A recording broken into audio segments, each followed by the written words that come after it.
Fala galera, bem-vindos a mais um vídeo do canal do Portal Físio. Meu nome é Felipe Cerenza e hoje vamos falar sobre síndrome do túnel do carpo. Mas só um recadinho. Antes da gente começar, eu vou pedir uma gentileza para vocês. Se você ainda não é inscrito no canal, se inscreve que você vai receber todos os vídeos em primeira mão. E no final, se você gostar do vídeo, deixa aquele like que dá muita força pra gente. Vamos lá. A síndrome do túnel do carpo, ela tem uma etiologia bastante controversa. A gente não sabe exatamente de onde ela vem. Provavelmente, ela é a soma de uma série de fatores patoanatômicos que estão implicados. Então, a gente tem o aumento da pressão dentro do túnel do carpo como um dos principais fatores propostos, compressão por outras estruturas adjacentes do nervo mediano, então principalmente os tendões flexores, por algum motivo eles podem estar espessados por uma tendinopatia, por exemplo. Anatomicamente, esse túnel do carpo ele pode ser um pouquinho menor, um pouco mais estreito, e isso favorecer também a compressão do nervo mediano.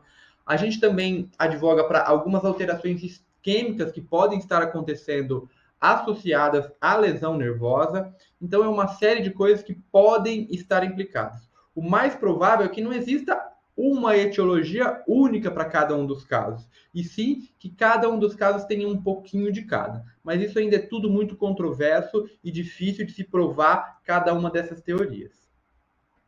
Em relação aos sintomas, os sintomas mais clássicos da síndrome do túnel do carpo são o formigamento e a dormência na distribuição do nervo mediano. Já em casos mais graves, a gente pode ter perda de força da musculatura que é inervada, além desse déficit sensorial. Na foto aqui à esquerda, a gente consegue observar aonde é o território, a parte sensorial do nervo mediano. Então, a gente tem na palma da mão, do primeiro à metade do quarto dedo. E na parte dorsal, a gente tem do primeiro também à metade do quarto dedo. Ok? Então, essa é a região onde classicamente a pessoa vai ter diminuição de sensibilidade e formigamento, dormência. Cada paciente vai falar desse sintoma de uma maneira diferente. E vamos pensar agora nos casos mais graves, onde a gente tem perda da função. A principal função da musculatura do nervo mediano é fazer o movimento de pinça, que é um movimento muito importante, que dá muita destreza para a mão. Então, a gente pode observar aqui quais são os músculos que são inervados no mediano. A gente tem uma série, então a gente tem oponente do polegar, flexor do polegar, flexor dos dedos. Então, a gente tem uma série de músculos que são muito importantes para a motricidade da mão e principalmente em movimentos finos, de pinça, onde a gente precisa de muita destreza. Então, uma síndrome do túnel do carpo, quando ele está complicado, a gente perde força muscular, a gente pode evoluir com uma perda de função da mão bastante importante e bastante incapacitante. Agora, quando a gente vai falar da prevalência da síndrome do túnel do carpo, ao longo da vida, ela pode chegar a 8% das pessoas que estão economicamente ativas, que estão trabalhando. Então, é uma prevalência bem alta.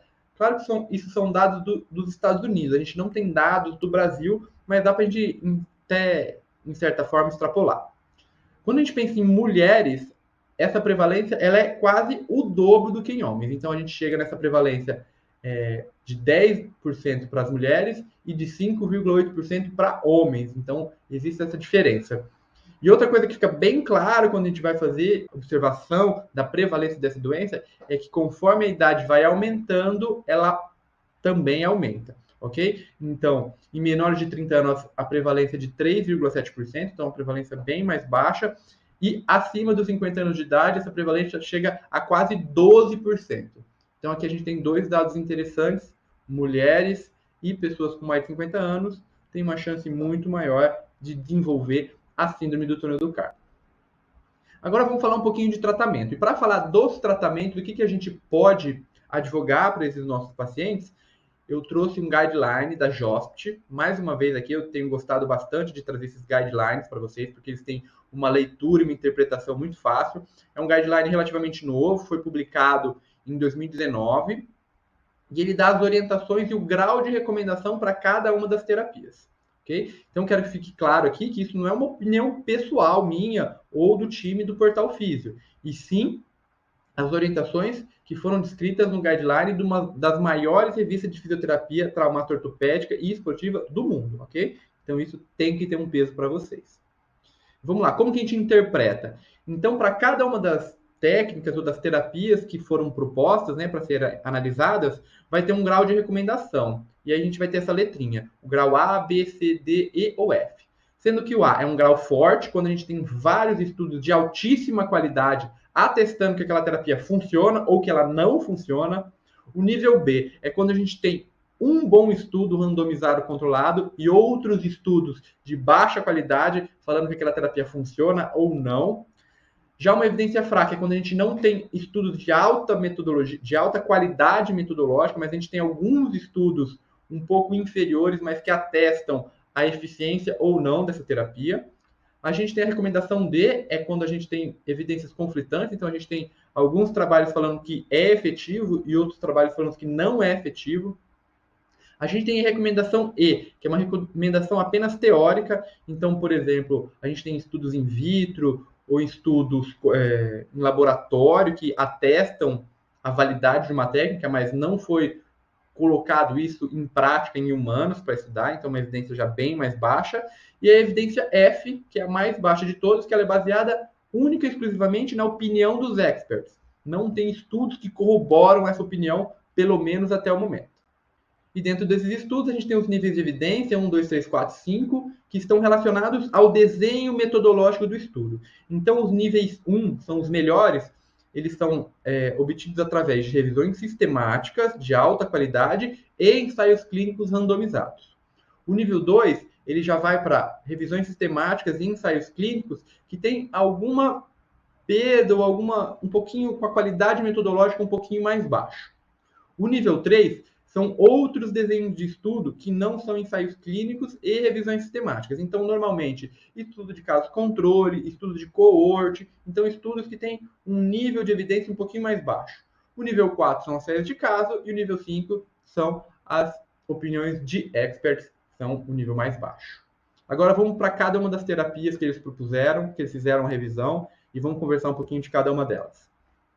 A primeira que eles trazem como nível C, ou seja, que estudos de baixa qualidade metodológica atestam esse tipo de terapia, são os ajustes ergonômicos no computador. E a gente pensa muito nisso, sempre na posição do mouse e do teclado. E principalmente em que posição o punho está. Então a gente sabe que se o punho estiver numa posição de final de amplitude de movimento, tanto de flexão quanto de extensão, a gente diminui esse diâmetro onde todas as estruturas que passam dentro do túnel do carpo estão passando e você predispõe a ter essa diminuição de tamanho e aumento da pressão intratúnel. Então, isso, teoricamente, poderia predispor a pessoa a ter síndrome do túnel do carpo ou que os sintomas aparecessem nesse caso.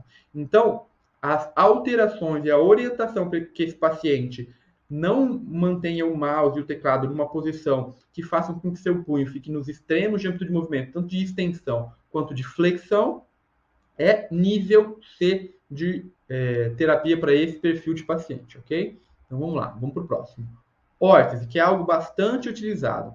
Ela é nível B, então ela tem pelo menos um estudo com grande qualidade metodológica e alguns estudos de baixa qualidade metodológica atestando esse tipo de terapia. E o que eles falam no guidelines? Que a órtese de repouso ela é indicada principalmente para pacientes que estão em fase aguda, muito sintomáticos e no período noturno. É importante a gente ressaltar aqui que esse tipo de terapia ele tem que estar sempre associado à cinesioterapia e a outros tipos de tratamento para ele ter uma efetividade melhor. Beleza? Então vamos para o próximo. Termoterapia. A termoterapia agora é nível C. E ele fala de diversos tipos de termoterapia de maneira conjunta. Então, eles falam que os clínicos eles podem sim fazer uma tentativa com calor superficial para aliviar os sintomas a curto prazo. E eles podem também fazer calor profundo com micro-ondas e ondas curtas pelo mesmo motivo, para aliviar os sintomas e tentar, principalmente em curto prazo, para esses pacientes, ok? Mas ele coloca isso como uma tentativa. Então, nunca vai ser, ou não deveria ser, a sua principal indicação de tratamento para esse paciente. É uma tentativa. Já quanto à eletroterapia, também ele pega de um arcabouço grande, mas ele fala especificamente da corrente interferencial e ele coloca como nível C, também para fazer uma tentativa para controlar esses sintomas, para dar um alívio dos sintomas, mas sempre pensando no curto prazo. Apagar o fogo daquele paciente que está muito agudizado. Outro tipo de recurso terapêutico, do laser de baixa intensidade, agora nível B, que é um nível moderado, que eles consideram, com algum estudo com metodologia boa e com vários estudos com metodologia um pouquinho mais falha. E ele dá a indicação que o protocolo dá é de que os clínicos não devem utilizar o laser de baixa intensidade e nem outros tipos de terapia com luz. Então, por exemplo, os LEDs, os clusters. Então, o que a gente tem na literatura hoje é que esse tipo de terapia não tem uma boa efetividade para a síndrome do túnel do carpo. Agora, falando do ultrassom, agora indicação nível C, então baseado em estudos de baixo nível metodológico, é que os clínicos não devem usar o ultrassom para esse tipo de terapia, para esse tipo de patologia para esses pacientes, ok?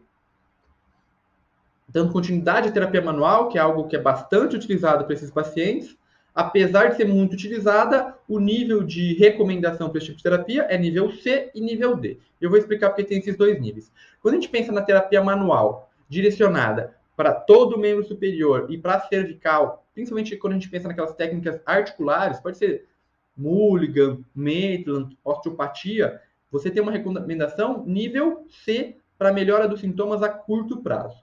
Quando a gente vai pensar nas mobilizações neurodinâmicas, aí a gente tem uma indicação nível D, ou seja, uma indicação ainda controversa. Alguns estudos mostram bons resultados com mobilização neural e outros estudos mostram que não existe uma boa efetividade com esse tipo de tratamento.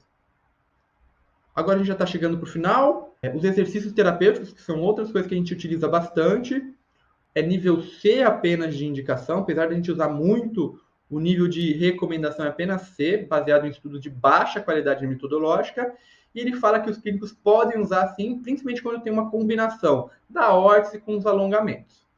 E é muito importante, durante esse tratamento, que a gente vai estar usando os exercícios terapêuticos, a gente ir monitorando qual que é a evolução do quadro clínico desse paciente. Claro que isso não fica restrito aos exercícios terapêuticos, mas ele coloca dentro dessa parte do texto, ok?